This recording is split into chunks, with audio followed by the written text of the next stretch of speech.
네, 안녕하세요. 안녕하세요. RTV 알경제상식 MC 안예솔입니다. 네, 오늘 알경제상식에서도 이렇게 이호중 프로님을 모셨는데요. 우리 사회초년생들, ROTC 후보생, 그리고 초급 장교분들이 궁금해하는 부동산 지식을 오늘도 좀 알아보려고 합니다. 오늘도 유익한 정보 준비해 주셨죠? 예, 준비 많이 했습니다. 오늘은 경매에 대해서 좀 공부해 보려고 하는데요. 경매는 무엇이고, 경매 공부가 왜 필요하고, 경매 절차는 어떻게 되고, 또한 세입자가 본인들의 보증금을 잘 보호하기 위해서 전입신고와 확정일자를 어떻게 하는지 요 전부에 대해서 한번 알아보도록 하겠습니다. 네, 오늘 마지막 시간이 될 것 같아서 조금 아쉬워요. 예. 그래서 더 집중하고 한번 들어보도록 하겠습니다. 예.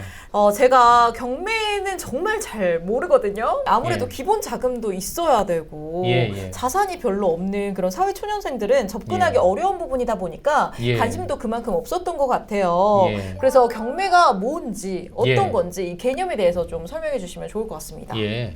경매는 결국은 빚에서 시작되는 겁니다. 집주인이 이 빚이 있으면 실제적으로 그게 개인의 빚이든 아니면 은행에서 대출을 받은 빚이든 보통의 경우에는 은행의 대출이 원인이 되는데 돈을 원금과 이자를 잘 갚으면 아무런 문제가 없습니다. 여러 가지 경제 사정으로 인해서 이런 원금과 이자를 갚지 못하게 되면 자본주의 사회에서는 경매라는 제도를 통해서 아까 채권자, 은행이 돈을 회수하는 시스템이에요. 보통은 우리가 부동산을 매입할 때는 부동산 사무소에 가서 매입하지만 경매는 법원에서 가서 직접 진행을 해가지고 입찰을 해서 매입을 하셔야 됩니다. 경매가 굉장히 어렵게만 느껴졌는데 프로님이 설명해 주시니까 예. 다들 경매를 좀 한 번쯤은 해봤지 않을까라는 생각도 들거든요. 자본금이 없거나 아니면 사회초년생 같은 분들도 예. 이 경매 공부가 필요할까요? 저는 두 가지 측면에서 말씀드릴 수 있을 것 같습니다. 하나는 이 경매를 통해서 투자자로서 저렴하게 살 수 있으니까 돈을 벌기 위한 경매가 있고요. 두 번째는 내가 경매의 당사자가 돼서 내 보증금을 어떻게 하면 잘 지킬 수 있을까? 임차인으로서의 입장이 있는데 오늘은 임차인으로서의 입장, 거기에 초점을 맞춰서 좀 설명드리려고 합니다. 경매란 참 중요한 제도인 것 같습니다. 예. 꼭 필요한 제도인 것 같은데요. 그럼 이 경매 절차는 어떻게 될까요? 경매의 절차는 먼저 돈을 갚지 않게 되면 채권자인 은행은 경매 신청을 하게 돼 있습니다. 경매 신청을 하면 법원에서는 경매 개시 결정을 하고 감정평가사를 통해서 감정평가와 집행관한테 현황조사를 명령합니다. 서류들이 모두 준비가 되면 매각 날짜를 잡아서 입찰을 시키는데요. 그 입찰 기일날 한 번에 낙찰이 되면 좋겠지만 대부분은 그거를 좀 저렴하게 사기 위해서 서울 같은 경우에는 20%씩 유찰을 시킵니다. 많은 사람이 오게 되면 가장 높게 쓴 사람이 낙찰자가 되는 것입니다. 매각 허가 결정과 매각 허가 결정에 대한 확정이 14일 정도 시간이 필요한데요. 그 이후에는 잔금을 납부하고 소유권 이전을 할 수 있습니다. 그 잔금을 가지고 맨 처음에 채권자들한테 돈을 나눠주는 거를 배당이라고 합니다. 저도 낙찰자가 되고 싶네요.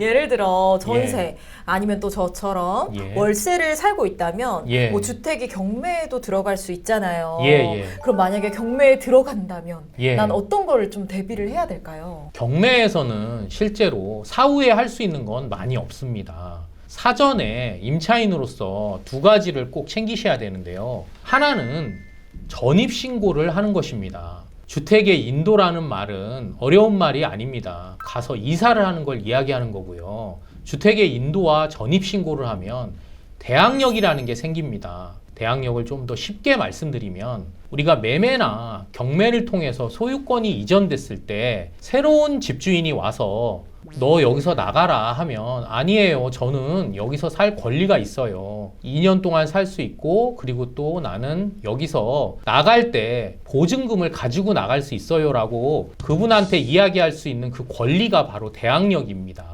또 하나 중요한 부분은 확정일자를 받는 건데요. 확정일자는 우선 변제권을 확보하기 위해서 확정일자를 받습니다. 우선 변제권 어렵죠? 너무 어렵네요. 우선 변제권은 사실상 경매 시에 내가 후순위 권리자, 그러니까 나보다 나중에 권리를 설정한 사람보다 먼저 돈을 가져가기 위해서 아까 대항 요건을 갖춘 상태에서 확정일자를 받게 되면 우선 변제권이라는 권리가 생깁니다. 아니, 프로님 말씀을 듣다 보니까 이 예. 확정일자가 매우 중요하다는 생각이 드는데요. 맞습니다. 그럼 이 확정일자를 꼭 받아야 된다면 언제, 어디서 받을 수가 있는 건가요? 확정일자는 주민센터에 가서 받고요. 계약서만 있으면 확정일자는 언제든지 받을 수가 있습니다. 그러니까 잔금을 주지 않았는데 계약 시에 계약서가 있잖아요. 그 계약서를 가지고 주민센터에 가면 확정일자를 받아서 우선 변제권을 확보할 수 있는 것입니다. 제 친구가 이번에 오피스텔로 이사를 가는데 예. 전세 계약을 하려고 봤더니 전입 예. 신고가 안 된다고 하더라고요. 예. 전입 신고가 안 되는 오피스텔 괜찮을까요? 답을 먼저 말씀드리면 계약을 안 하시는 게 좋을 것 같아요. 왜냐하면 전입신고를 하지 못한다면 대항력도 발생하지 않고 확정일자를 받는다 하더라도 우선 변제권도 없습니다. 이 오피스텔은 원래 업무용 시설이에요. 그래서 거기다 사업자 등록을 하면 업무용 시설로 인정받아서 그렇게 쓸 수 있는데 주인 입장에서는 여러 가지 시장에서 주거용 오피스텔이 훨씬 더 수요가 많기 때문에 사실 업무용이라고 세무서에는 이야기를 하고 주거용으로 받고자 하는 겁니다. 근데 임차인 입장에서는 주거용으로 사용하고자 거기 들어갔을 때 실제적으로 보증금을 확보하지 못하거든요. 그래서 전입신고가 안 되는 오피스텔은 실제적으로 가서 계약을 하는 거는 안 하시는 게 맞을 것 같습니다. 네, 오늘도 이호중 프로님 덕분에 정말 어렵게만 느껴졌던 뭐 부동산이라든지 이런 경매에 대해서 정말 자세히 알게 되는 그런 유익한 시간이었던 것 같아요. 예. 근데 오늘이 저희 마지막 시간인 거 알고 계신가요? 맞습니다. 아, 그동안 네. 저희 RTV, 알경제상식에 대해 정말 많은 분들이 사랑을 해주셨는데요. 저희가 오늘은 이렇게 떠나지만 다음번에 또 유익한 경제상식을 들고 돌아오도록 하겠습니다.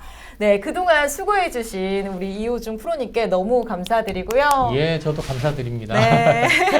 그럼 여러분 지금까지 시청해주셔서 너무 감사드립니다. 여러분 안녕! 안녕!